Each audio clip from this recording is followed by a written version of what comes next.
Bonjour à toutes et à tous et bienvenue dans cette vidéo. Aujourd'hui je suis chez Audi à Valenciennes, à Saint-Saulve précisément, pour un essai d'un véhicule exclusif. Il s'agit de l'Audi e-tron GT Quattro. Elle est juste derrière moi. On va les découvrir ensemble. Comme ça vous serez comme moi, vous aurez l'exclusivité de pouvoir faire un essai dans ce véhicule magnifique et exclusif. On y va.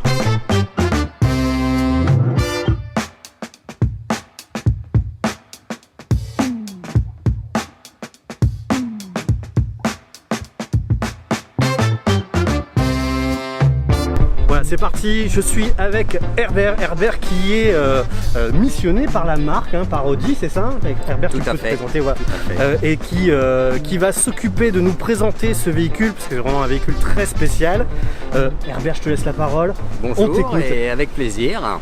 On y va. Alors, cette Audi GT Quattro e-tron, c'est le vaisseau amiral de la gamme e-tron. 100% électrique, doté de 2 moteurs électriques, un à l'arrière, un à l'avant.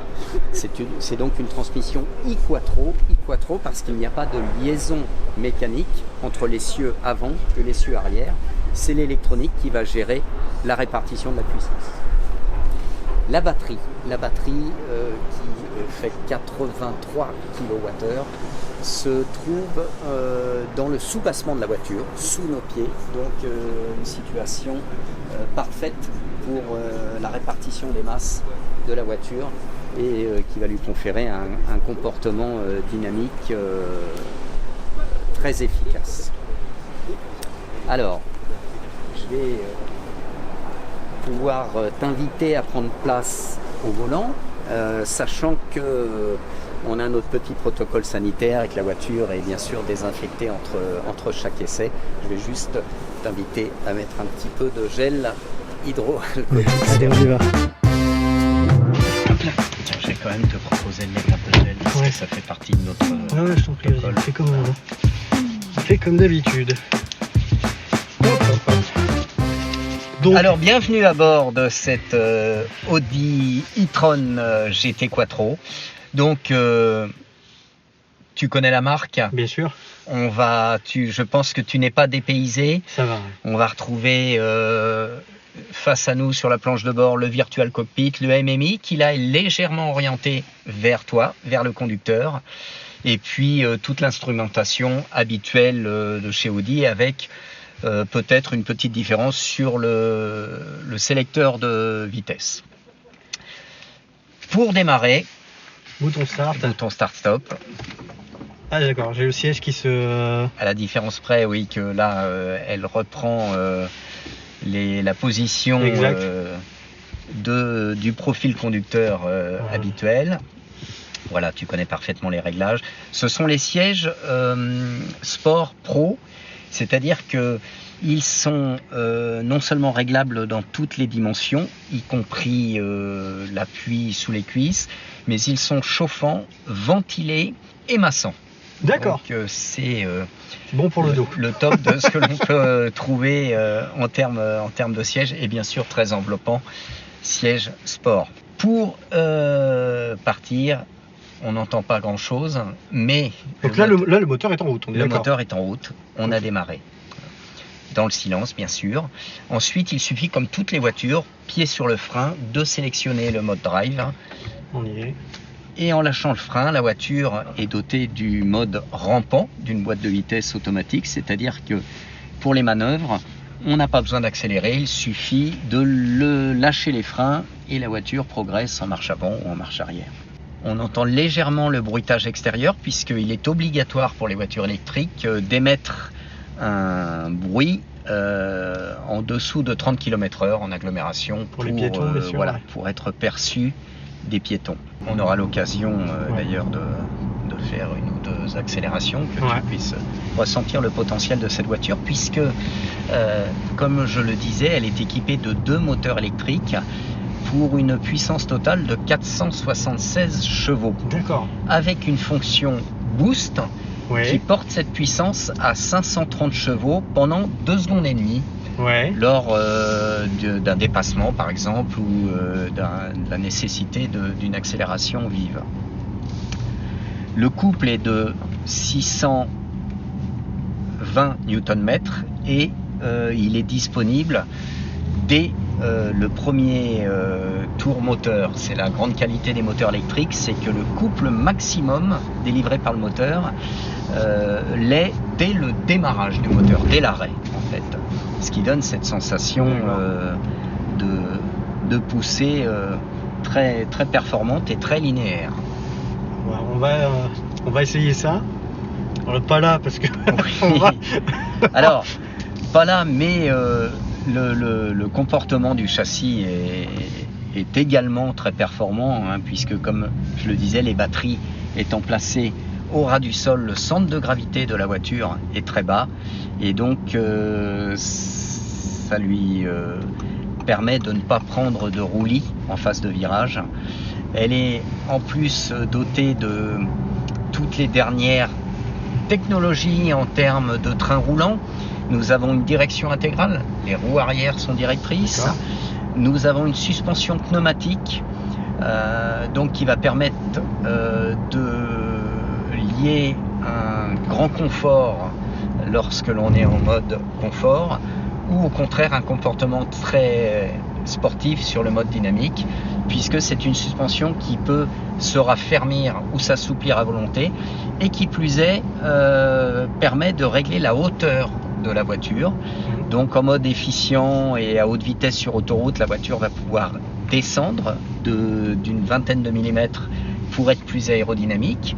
Et par contre, si on est amené à rouler sur un chemin ou franchir un trottoir, on va pouvoir manuellement faire monter la caisse de 20 mm également. Donc 40 mm de course de suspension au total.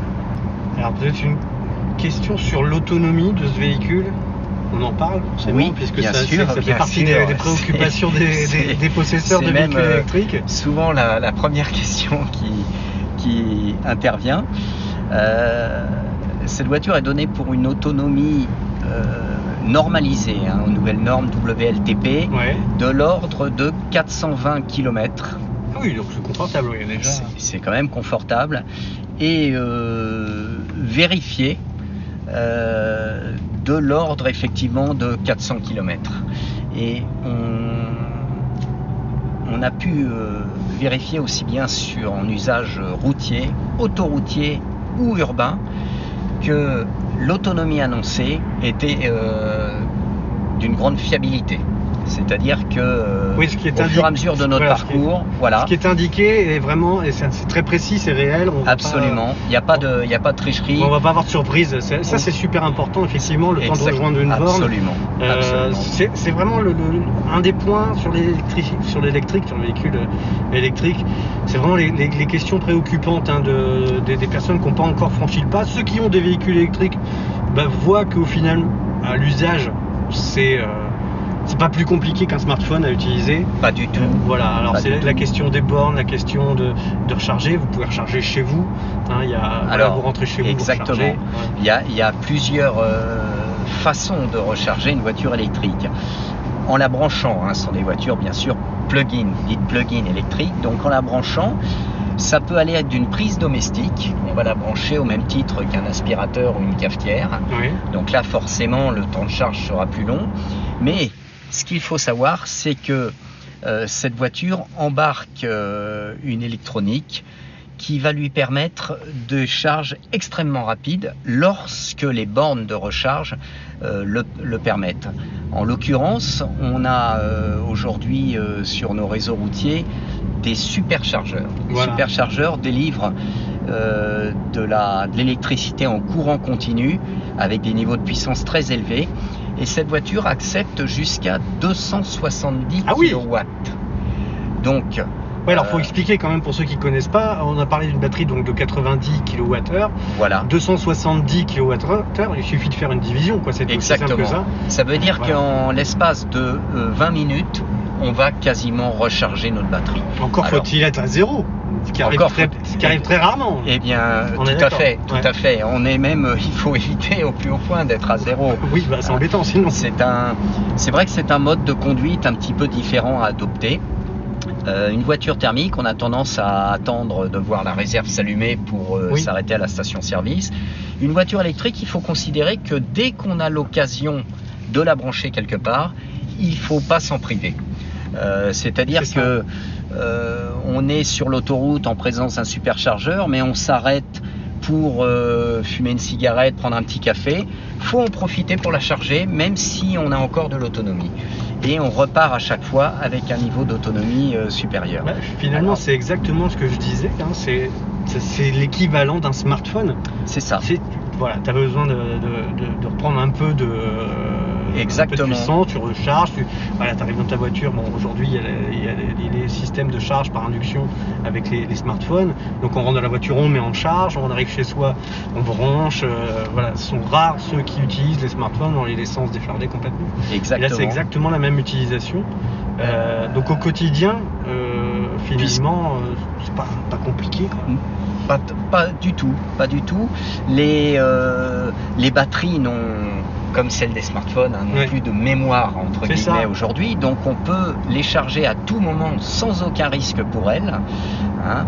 Entre parenthèses, les batteries de ces voitures sont garanties 8 ans et 160 000 km, mais lorsqu'il y a une défaillance, on n'est pas obligé de changer l'intégralité de la batterie puisqu'elle est composée de plusieurs modules interchangeables et on peut en changer qu'une petite partie en cas de défaillance.